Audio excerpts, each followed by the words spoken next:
Welcome to the Heavy Boots Podcast, a place to feel all your feelings. Happy Friday, and thanks for coming by to have a listen. Today we're going to be talking about something that Eeyore from Winnie the Pooh is very familiar with, seems to hang over his head a lot, and that's worry. We all have them. They range from small to big, but worries are there, ever present in every human's life. And when I sat down to write my list of worries that I currently have, it was long and vast. So there's a lot to talk about. Let's get into it.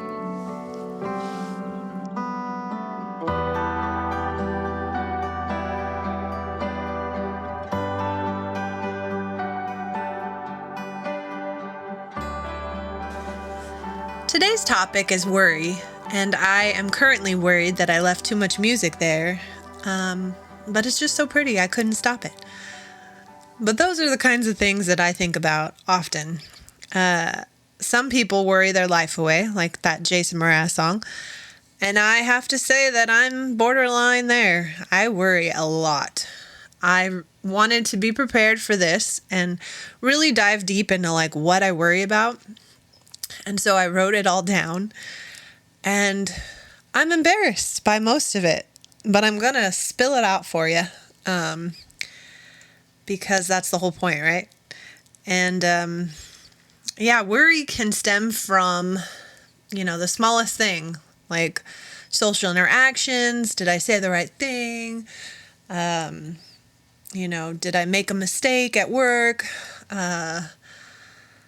Did I give the right message? A lot of it has to do with perception. When I wrote it down, mine have to do with how I'm perceived a lot.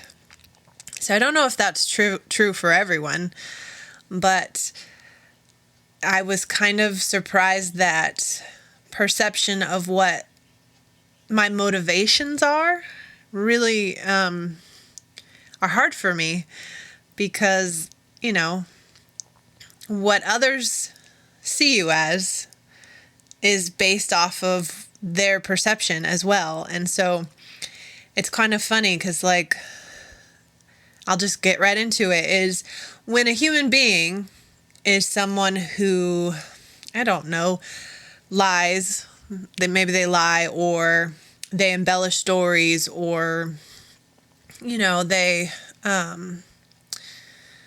would throw someone else under the bus, what have you. Then when you're telling a story or when you're interacting with them, they perceive you as doing the same thing. I don't know if anyone's had this kind of interaction, but they're judging you based off of what they would do. And I think we do that a lot. I don't think that I'm exactly immune to that because you're, judging based off of what you would do or what have you. But so if it's somebody who would lie or what have you, then they think you're lying, or I don't know. I just found it really interesting because a lot of what I worry about is out of my control. And I think that's true of most worries, because to me that worries can be problems that can be solved sometimes. And so that's what I've been trying to do, is trying to say the worry and then figure out what the problem is that I can actually control and, the fire that I can put out. But it's not easy. And a lot of worries, like I said, there's nothing you can do. There's just nothing. It's just a worry. And it's out of your control, especially stuff that is perceived by people. You can't control anyone's perception of you, and you kind of have to live and let live, It's it's just not worth trying to change anyone's mind about you, because a lot of the times it's not even about you, So that got deep real fast, but worries, they stem from the smallest thing, and sometimes it is an actual problem, but you can't do anything about it. So we have in our trailer here, we have an electric water heater. And you turn it on like a half hour before you want to take a shower. And then you take a shower and then you turn it off. And there really wouldn't be any problem if you left it on all the time. You know, we just like to conserve energy, and there's no problem. We'd have hot water all the time if we wanted to leave it on, and many people do. But when we leave the house, especially, we just want to make sure that it's off, you know, so that nothing's like running continuously, and you know, just to make sure it stays working, because it would be awful not to have a water heater. We did that for the first month we were here, and so we just want to take care of our home, what have you. So there are times when we leave, and I don't know if we did turn off the water heater, and the worry that eats me up is like, oh my gosh, and we don't live close to where we're going, so it's not like I could run back and figure it out, you know. So there's not really anything I can do. There's not anything that really is going to go wrong. I mean, it's one of those things where, I mean, technically, I guess something could go wrong, but like the biggest thing is that we're wasting energy, and I hate that. But beyond that, everything's fine. People leave that on all the time, like, you know, normally, especially if they're at a campsite and they're just need, you know, hot water, whatever. And so that kind of worry is just, it just sits in your brain and it mulls over, and then it's like, you know, maybe I should go waste the gas to come home and check. And half of the time, maybe more than half, the thing is off. You know, you remembered to turn it off. You're just forgetful. Couldn't exactly remember that you turned it off. So that's a worry. And that's, you know, again, that's just one of those nagging ones that's kind of silly, kind of pointless.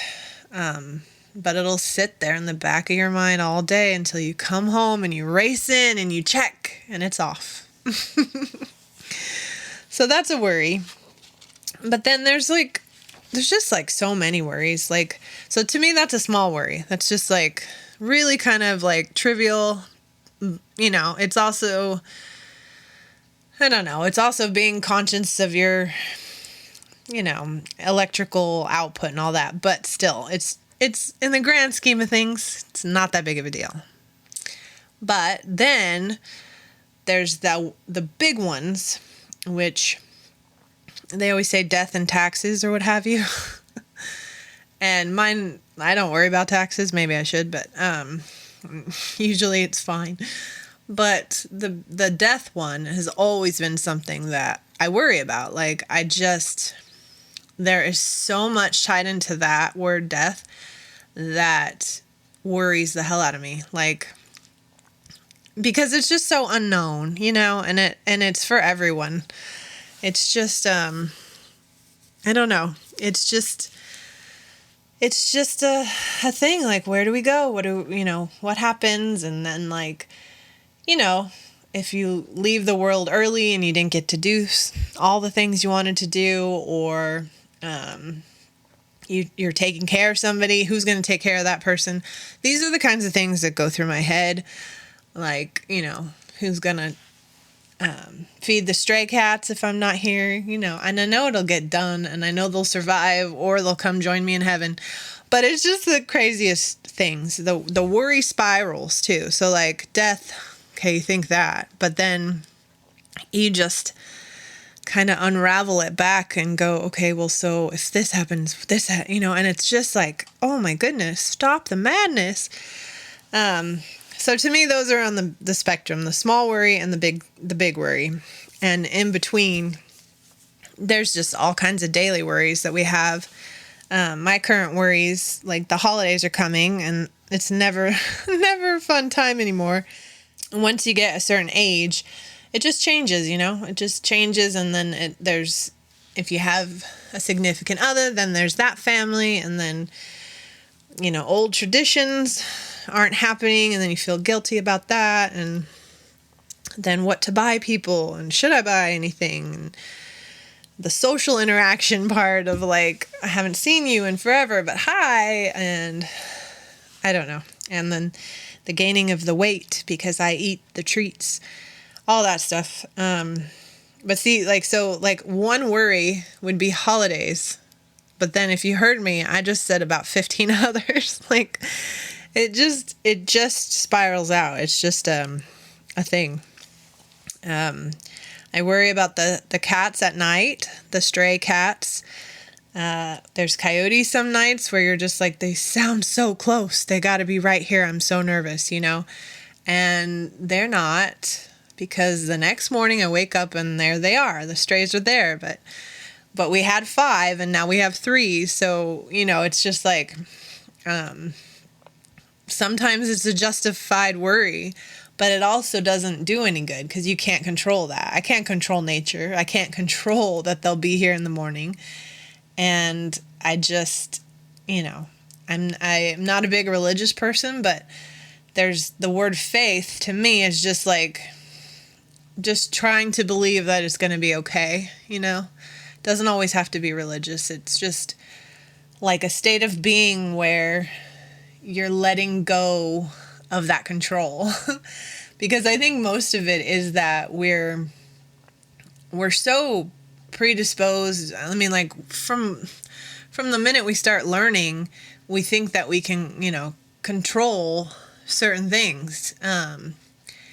And there's just really a lack of control in the human realm. We don't have control in a lot of senses.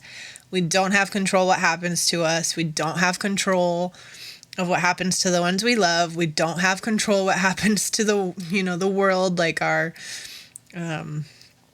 environment, as far as flooding and tornadoes, earthquakes, all that. We don't know when that's coming. We can't control that.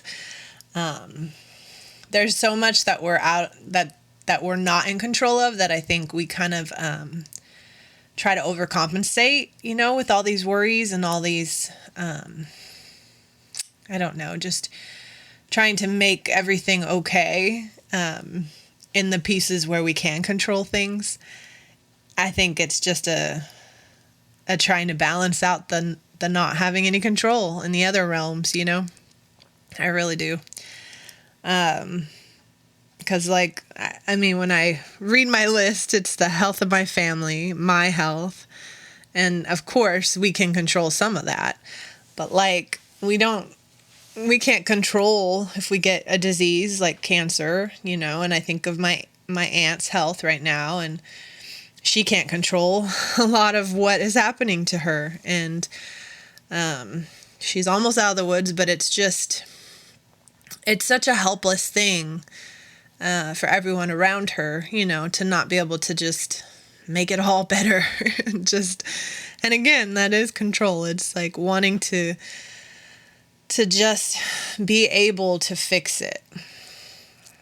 And, I get a little emotional there, but there's other things that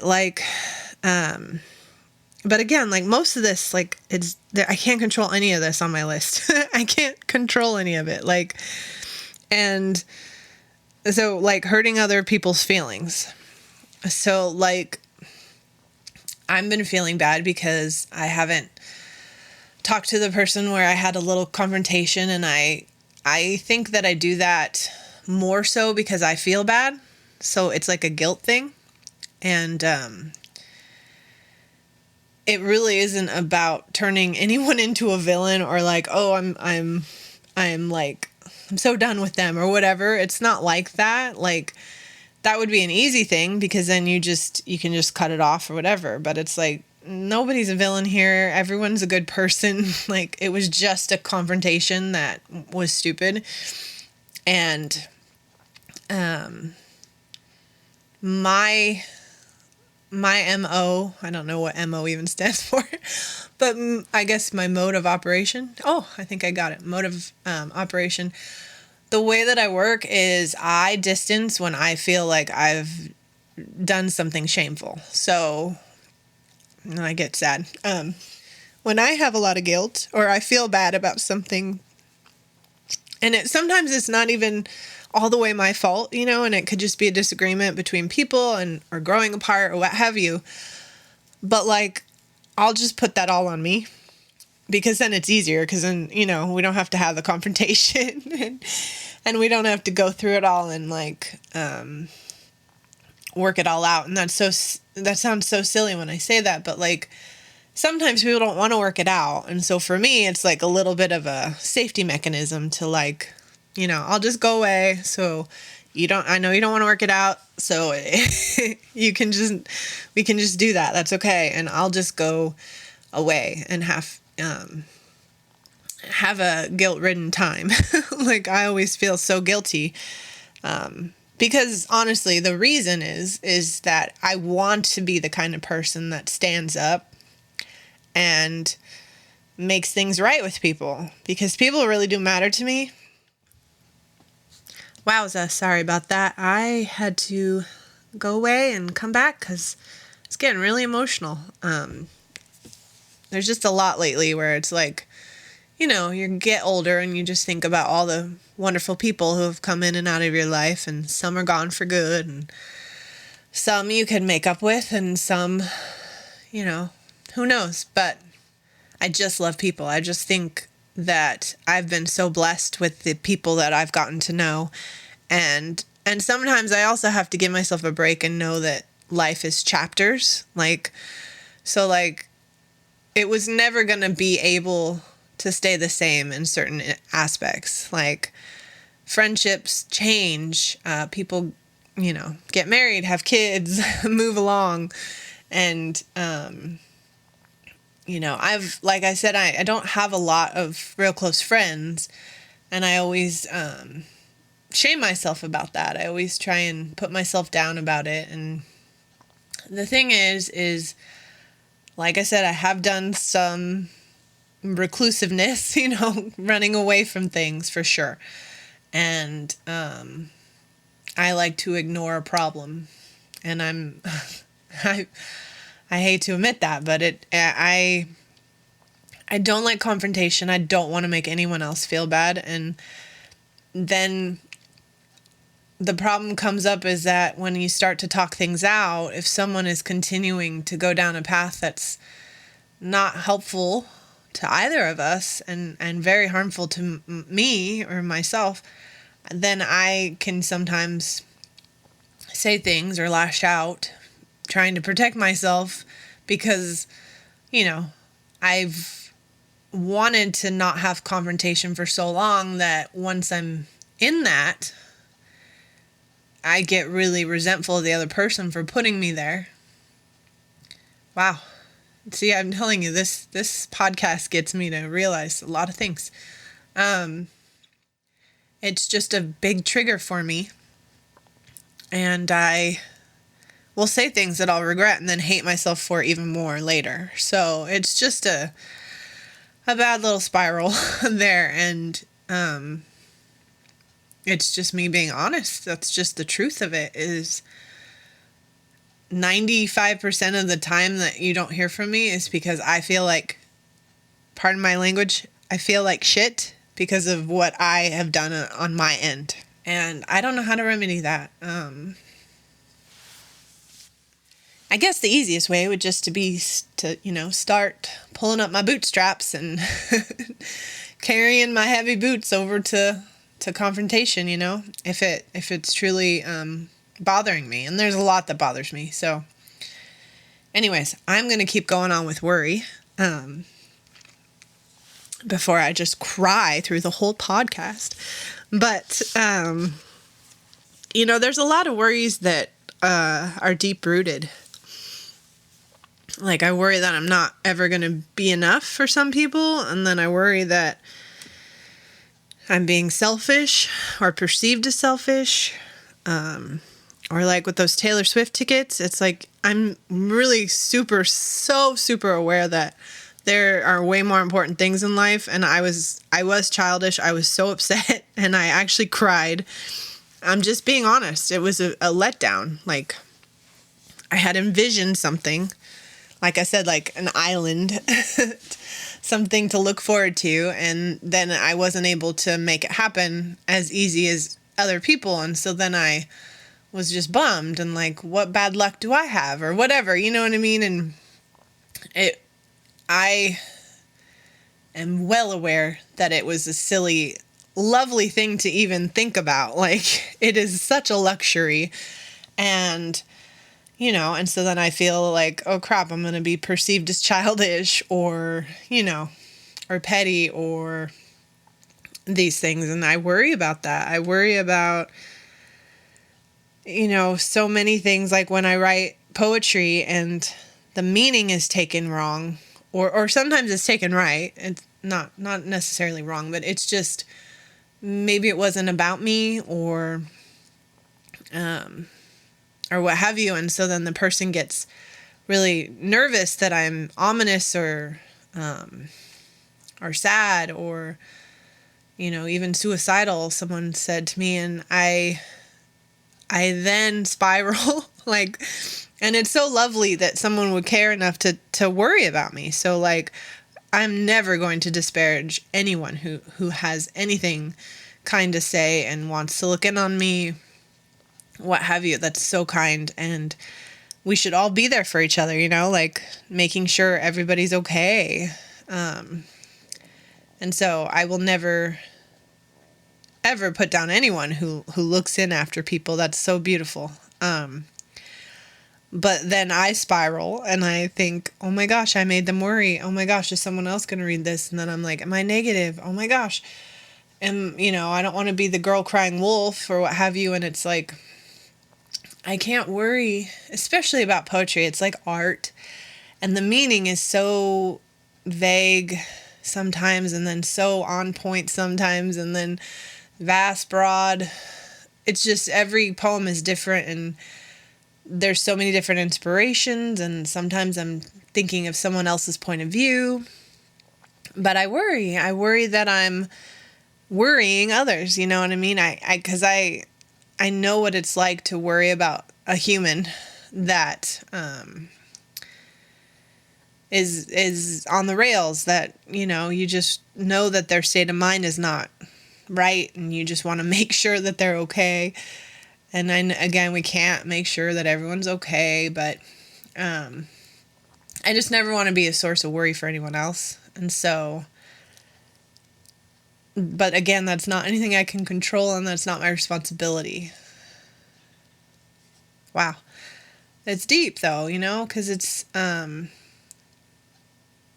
don't know, there's just a lot of the things that I worry about. It actually takes away from who I am. And what I mean is, like, I'm so preoccupied with all that worry that I don't just exist. But I don't really know a lot of humans that just exist and don't have to worry, that breeze through without any worries. I would love, I'm always saying this, just email me if that would be you. Tell me your secrets. Jenny Camille at simplegirlinspired.com. Yeah, so I don't think I'm at all like special in any way. We all are just having to think of so many things, and in this day and age there's so much more because it pops up even when you don't want it to. It's there, something to think about, something to worry about. Global warming, a war in Russia, school shootings, politics, getting along with everyone in your life. And then just, health and wellness, emotions. I mean, it is so much when you start to write it down. It is so much that we have to think about. And I think that's why there's so much talk about mindfulness, meditation, because you got to slow that mind down every now and then your mind can probably get to a better state where you're not worried so much. And I have done it before. I've done stretches of meditation for probably, like, my longest was like 3 months. And you do feel calmer and you don't worry as much, but there's always worries. There's always something. And then there's like standing up for things, or, just keeping the conversation going about things. I know that for every topic, there's someone who is for it and against it. And so I'm always worried that I'm going to have the people that are against it threatening me or coming after me or, not liking what I have to say and yelling at me or what have you. But I don't know. I just think that I used to be a fence sitter. I used to be someone who just wouldn't say anything because it was easy, And like I said, I don't like to be a person that causes anyone else worry or pain or hardship or sadness or, I don't think many of us like to make other people feel bad. It's just not fun. And so it was so much easier just to sit on the fence and be like, oh, okay, I'm not going to say what I believe in. I'll just let you talk. That's cool. And because I respect what everybody has to say, you know what I mean? Like, most of the time it's just people talking about what they believe in. And I mean, to each their own. Everybody needs to follow their own path. And I respect all of that. There's only been a couple conversations where it's gotten heated or what have you. And most recently it's like, I just have to stand up, and just say, I'm sorry, I don't agree. And it's very powerful, but it's really hard. And it is much easier just to not say anything. So I get that. And I'm not saying anyone who sits on fences is bad, just so you know. I totally understand the motivation to do so. And I don't want you to think it's easy to stand up. It's so hard. So, yeah, I just think that at this point in my life, I don't know, you just get to a point where you just can't be quiet, Like, I don't go out and like scream my thoughts, my views. Like, I don't advertise it per se, But when something comes up, if it's on social media, I'll reshare it or what have you. Or if I'm in a conversation with someone and I don't agree, I have to say something now, because I just think it's only fair to yourself as well. Because if you're in a conversation with someone and you're just allowing for their view, you're taking something away from yourself. You're silently telling yourself that you don't matter enough to speak. And that's something I just recently unraveled today. I was doing a post for AAAD, for my brother's awesome organization, Athletes Against Anxiety and Depression. And I was coming up with a post, and I kind of got really emotional and upset because I realized that the more you don't share how you feel, the more you're telling yourself that your feelings don't matter.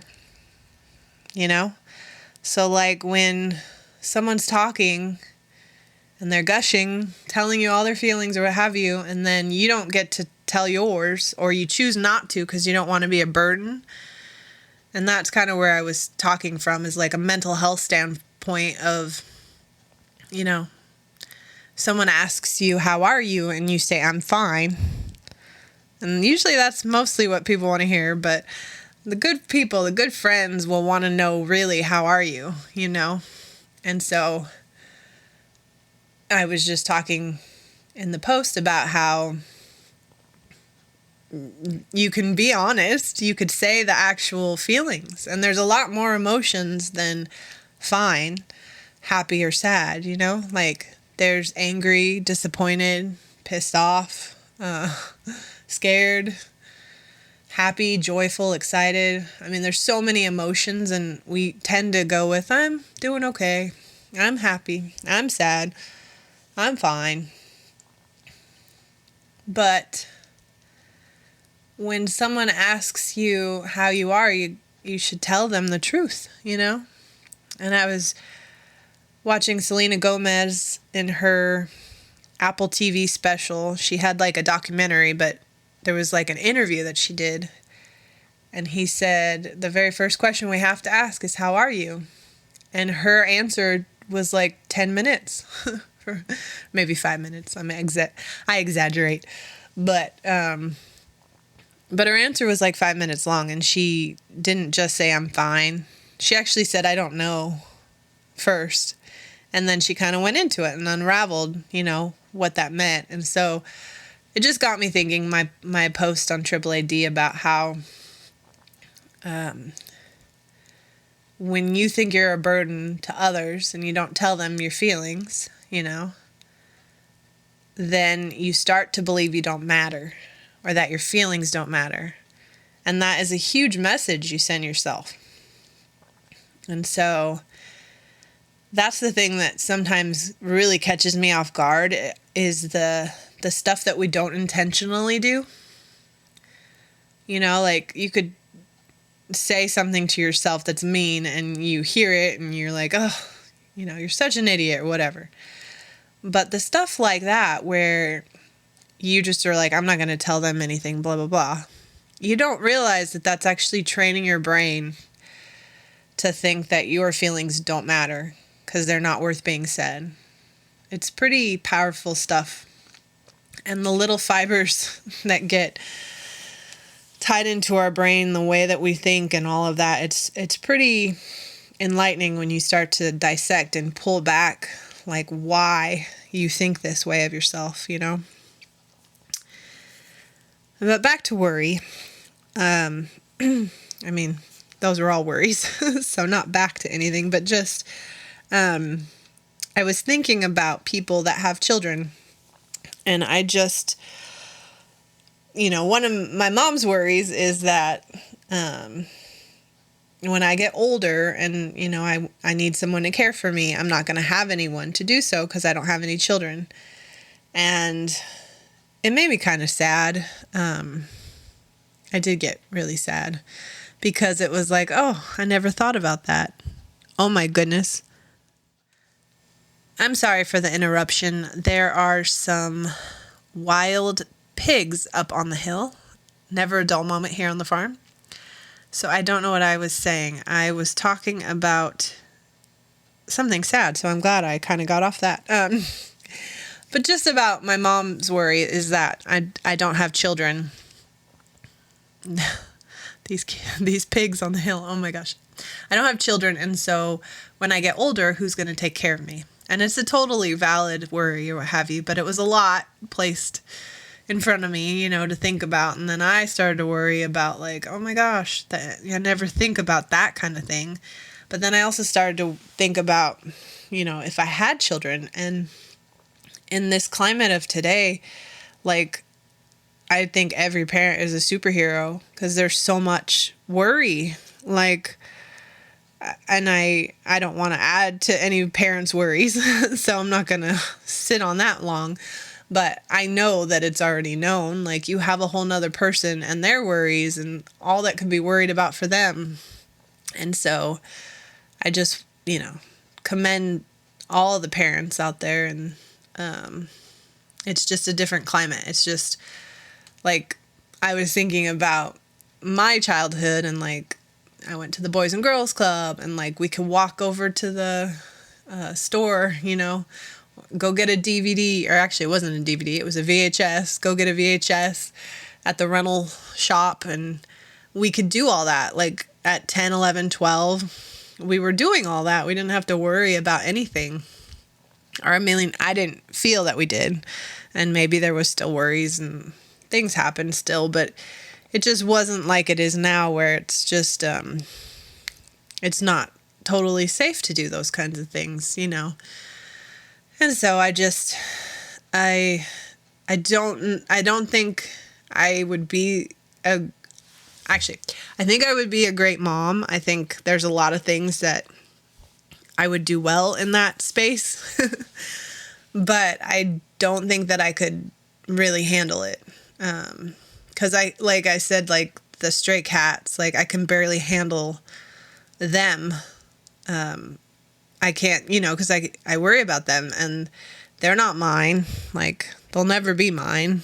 And every morning it's like big, deep breath and, okay, they're out there. Oh, thank God, like it's just something that I'm not sure I could handle. And I'm just being honest. Like, I thought I could forever. And maybe it's something that you just, run towards and then you can handle it because you're in it. But I don't know. We haven't chosen to go that route, and I don't feel that I'm missing anything, to be honest. Like, there's some great kids that I have in my life, and I don't know. Maybe that'll change, but I'm 42, so I don't know. But it is a worry, like, that I won't have someone when I'm older to take care of me, or, that part of my life I didn't have, And so, like, but not everybody is a mother, And so I truly am not, like, worried about that part of it. Like, not if I don't ever become a mom, I don't think I'll regret it. But ask me later. I don't know. For now, that's not a worry. But it's funny that just the example is the worry that my mom had, and it kind of gets you thinking. And then I look at something different, and then I start spiraling, and it's just funny. But yeah, there are a lot of planes and helicopters that fly over this property, especially lately. I don't know what is going on. And I'm just always, like, certain that they're going to just land on our trailer, and I'll just poof, go away in a puff of smoke, like big explosion, and I'm gonzo. I know it's ridiculous, but I think I said in a couple episodes ago, maybe the last one, about the little asshole in your head. And that's the little asshole in your head. It's like, why are you worried about that? Like, oh my gosh, there's so many things that could happen. Like, a meteor could hit you, lightning, like, but again, why are you going to sit and worry about it? Like, it's also like 1 in a million. So it's crazy. And then, like, just going anywhere these days, there's a lot of worry. There's a lot of road rage. I don't know if anyone's noticed the difference in the driving out there. And I mean, yeah, I don't know, just crazy stuff going on, with the way people drive and getting so angry and, like, cutting people off and start, making an accident happen for what? 1 minute to the red light? I don't know. Just, going anywhere and making it there is like, I always, like, I mean, again, I'm not religious, but I always do the little cross from my head to my heart cross. It's just like, oh, thank goodness I got here safely, because it's just crazy out there. And if I'm sacrilegious, I don't mean to be. Like, it's just something that I saw a lot of people do when I was a kid, and so I'm not disparaging it at all. I just do that, and so I'm just being honest. Yeah. And then, the real threat of, like, gun violence is not fun to talk about, and I don't want to go deep into it, but it's just my history. I will say that the worry of loud noises now is almost manageable. So that hypnotist that I did, which the reason I am not continuing is because it's a pretty penny. It is so expensive. And it was really invasive in my thoughts, and, like, I mean, I know that's the point. It was good. It just, I felt out of control in the session, and I hate that. Again, control. So see, there's a theme that runs through all this.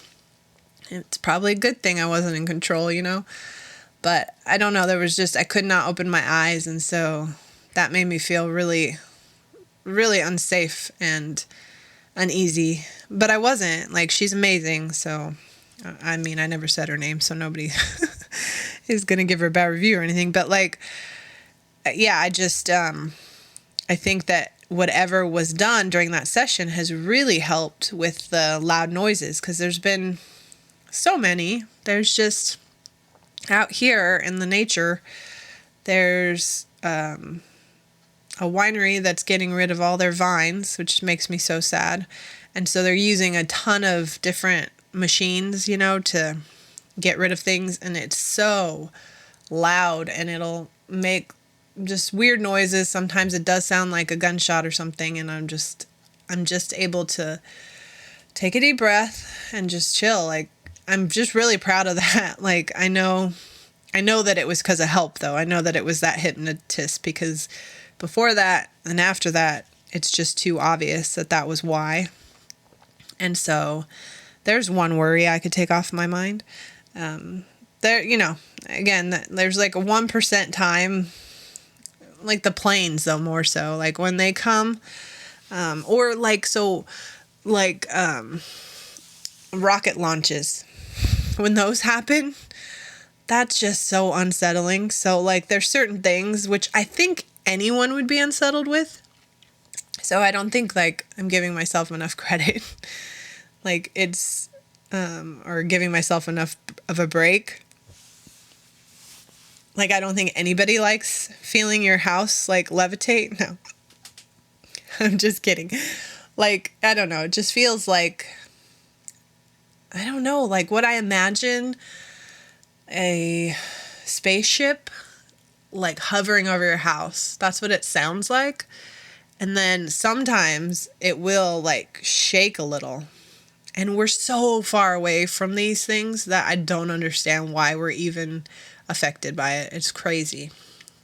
But yeah. And yeah. I worry about things in the future.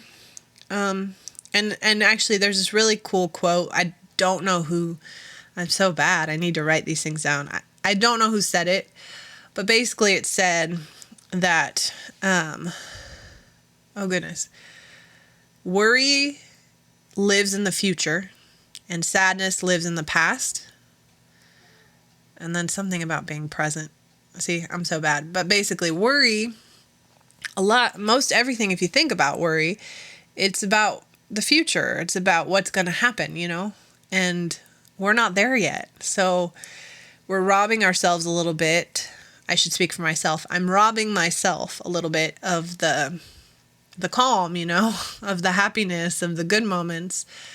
And there are times when I'm completely, feeling joy and feeling good. There's light moments. Like I talk about the dark a lot, but there's moments where I'm like, oh, this is so wonderful. Or you get the what do you call them? Goose pimples, goosebumps, and life just feels so good.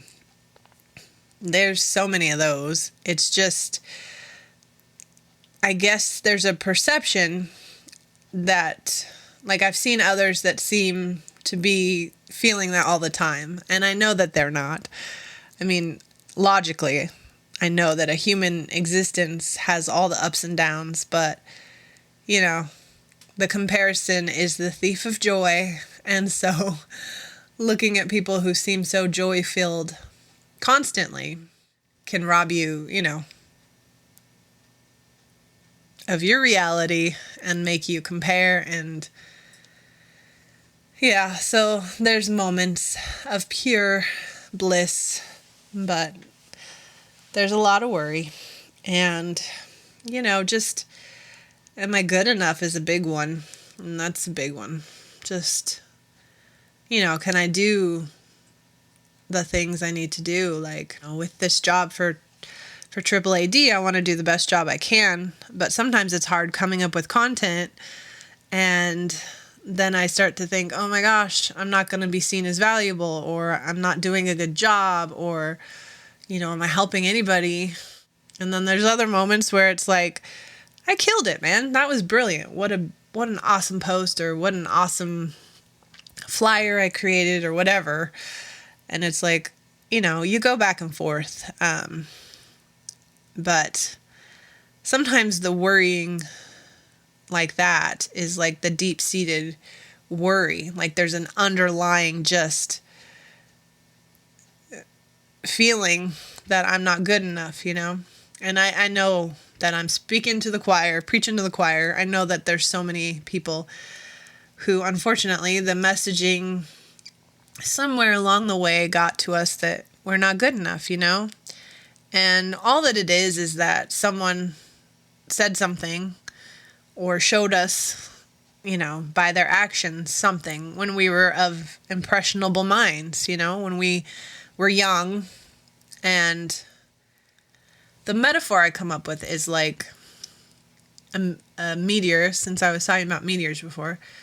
It's like a meteor hits you and it like indents a little. So like, say somebody says, that's a horrible poem.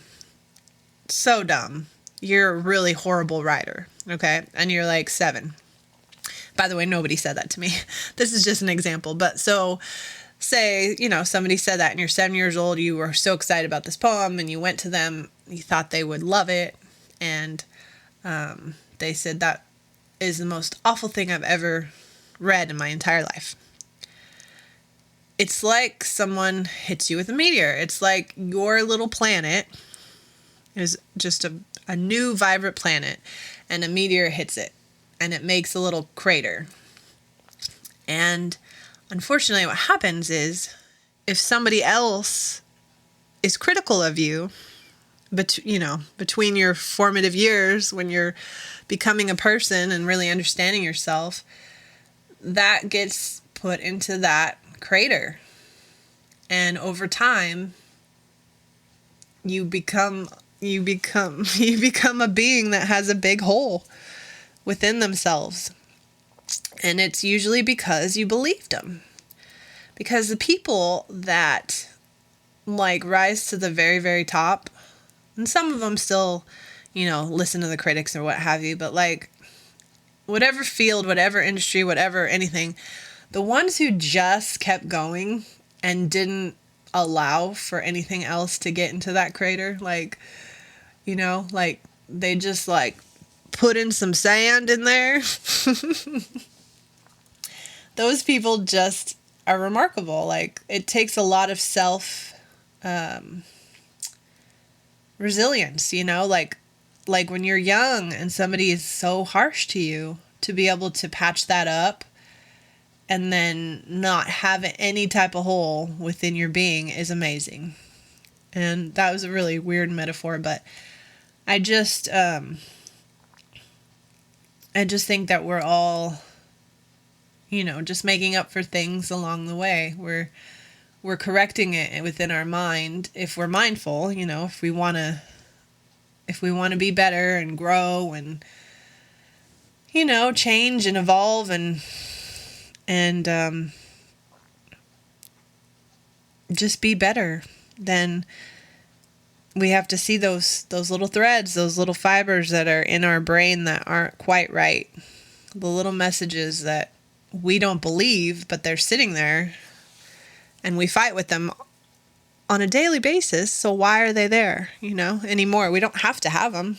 That's where you get the scissors and you cut them out. But sometimes it takes a while. You kind of have to go through and re-talk, you know, like take a statement like you're not good enough and then say I am good enough, you know, just have to say it the different way, the opposite way, over and over and over again. And that's what is so bums me out, is that it takes, you know, I think they said it takes like 50 compliments to get rid of one critique, one critical remark, one negative Nelly. And it's really sad. Like there was something, I don't know, recently, one of these entertainers, they were saying how they're having a great performance and they're watching the whole audience, you know, that is so elated and in awe of what they're doing, but they can always find the one person who's not paying attention or critical of them, and then it worries them, it gets into their brain, and they think, all the things like, I'm not good enough. I'm not doing a good enough job. If I was doing better, they would be paying attention. If this or that and that.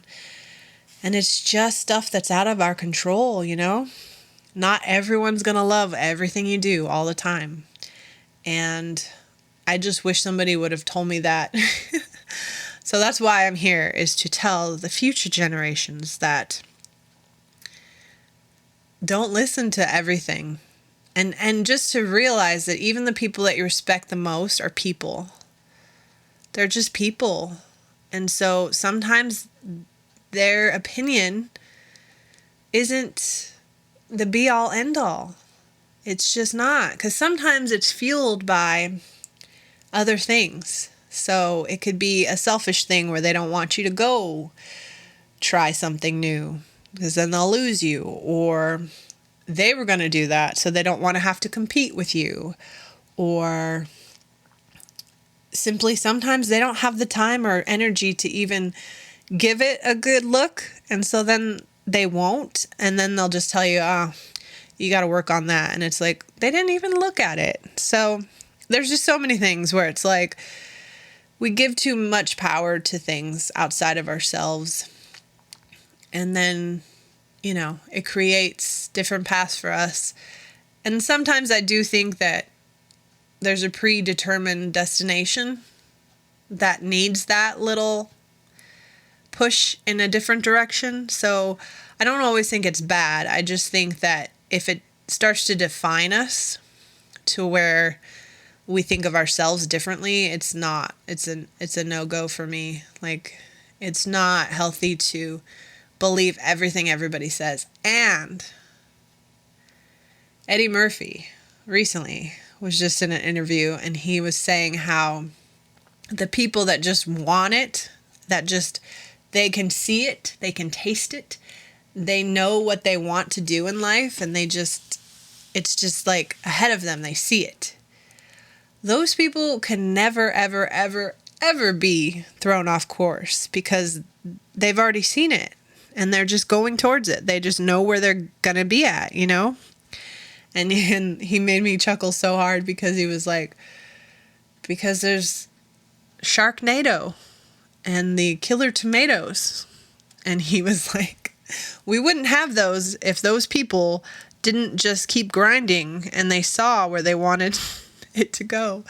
And it's so true, because there are zany, funny things, and it doesn't matter.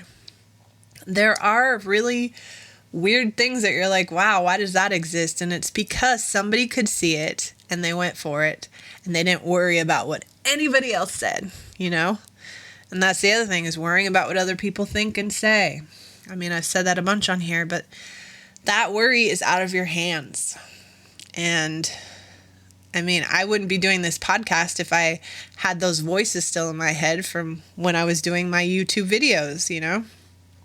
It's like, that was wrong then, and I know it. And so I've readjusted in my brain that this might be silly to some of those people still, but I don't care. There's a difference, because it means something to me. And the feedback I've gotten so far from so many people, it's been so nice, you guys. It's really kind, and it just gives me a little purpose, you know, a little something to put my energy in while I'm trying to figure some stuff out. And I worry that I'm always trying to figure some stuff out, you know, and like I shame myself so much for not having my shit together yet, you know. And it's like, I think the problem is that I just try and tie up loose ends, and sometimes they're supposed to be loose. Like, I think I like to do so many different things that I'm just going to do all the things, you know, and not worry so much about what that means, or that it doesn't look like a certain box that I was supposed to fit into. And, you know, it's not figured out. I mean, there's a lot of things that I need to still do and want to do, but this thing here, I'm so grateful for all the feedback and all you guys listening, and just it's just a really big purposeful thing for me. regardless of the audience size, regardless of anything. But I have to say, like, I'm pleasantly surprised there's more people listening than I expected. And I really thank you. And I worry that I'm going to go over an hour. And will you still be here? Will you still want to listen? No. But that's kind of my list of my worries and my thoughts on worry. It has a lot to do with what we can't control and a lot with perception, at least for me, of what I think others will perceive me as.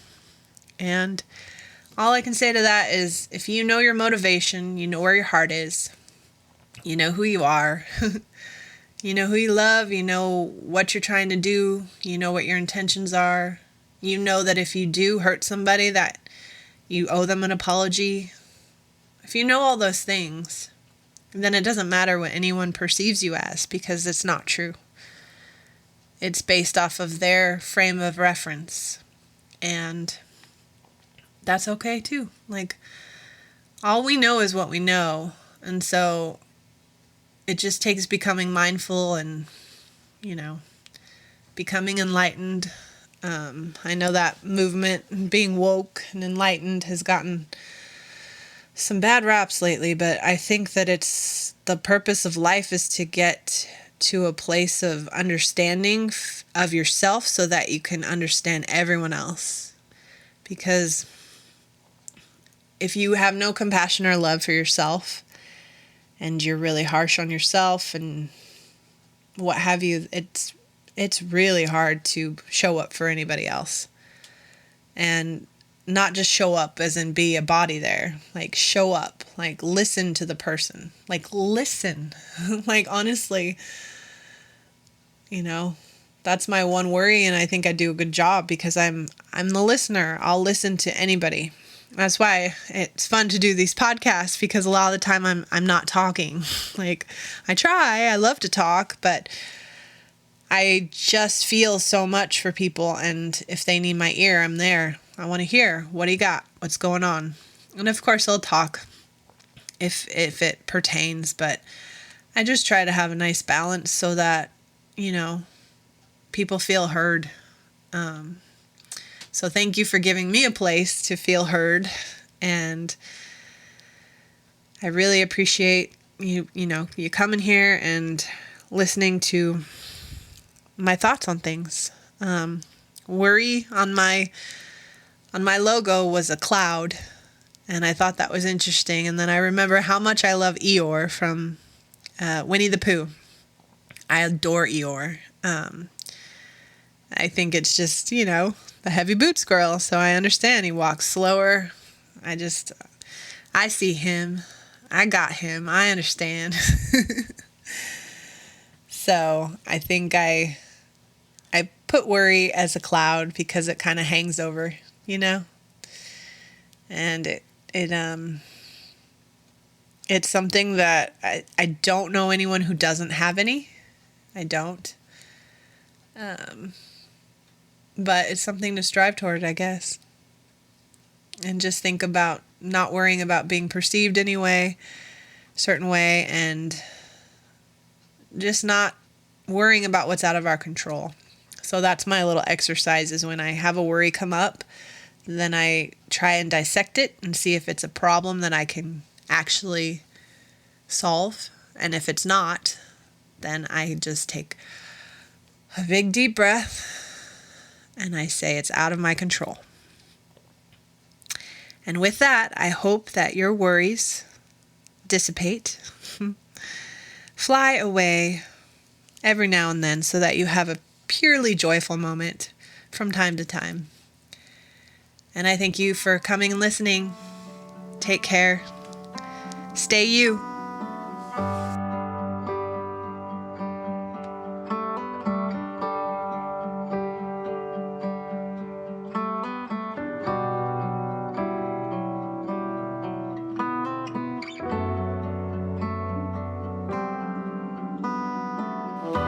This podcast was written and recorded by Jenny Camille. The song that you hear at the beginning and the end of this podcast is called Ponder, Think by Mountain House.